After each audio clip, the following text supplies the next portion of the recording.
21대 국회의원 선거에서 여당이 압승을 거두면서 유통업계 긴장감도 고조되고 있습니다. 대형마트에 이어 스타필드나 롯데월드몰 같은 복합 쇼핑몰에도 의무 휴업을 도입하는 등 이 규제를 강화할 가능성이 높아지고 있기 때문입니다. 김소연 기자입니다. 전통시장과 골목상권 활성화를 위해 대형마트는 한 달 2번 의무적으로 휴업합니다. 진통 끝에 8년 전에 도입됐는데 최근 코로나19로 대형마트들이 직격탄을 맞으면서 규제 완화에 대한 목소리도 나왔습니다. 그런데 21대 총선 이후 분위기는 또다시 반전됐습니다. 이번 총선에서 집권 여당이 과반 의석을 확보하며 압승했는데 대표 공약 중 하나가 대형 유통업계에 대한 규제 강화이기 때문입니다. 앞서 민주당과 더불어시민당은 소상공인 우선 정책을 발표한 바 있습니다. 스타필드와 롯데월드몰 같은 대형 복합 쇼핑몰의 영업시간을 제한하고 의무 휴업일을 도입하자는 내용입니다. 선거 승리로 이 같은 공약은 현실화될 가능성이 커졌습니다. 유통업계는 난감한 모습입니다.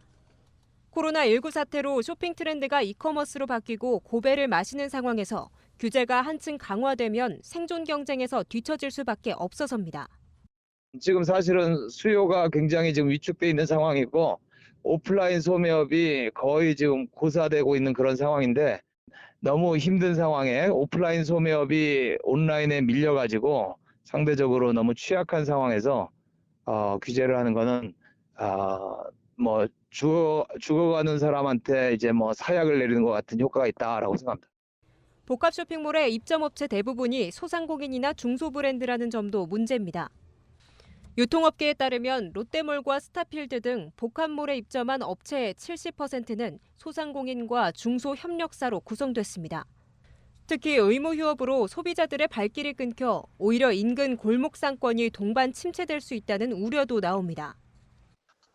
복합 쇼핑몰 규제를 한다고 해서 골목 상권의 어떤 그 반사이익이 있거나 그런 복합 쇼핑몰의 입점으로 인해서 골목 상권이 침해를 당했다는 어떤 명백한 어떤 객관적인 연구 자료가 없고 대형 유통업체들의 폐점이 가속화되는 등 점포 구조 조정이 확산되고 있는 가운데 복합몰 규제까지 더해지면서 지역 경제와 일자리를 위협할 수 있다는 우려가 커지고 있습니다.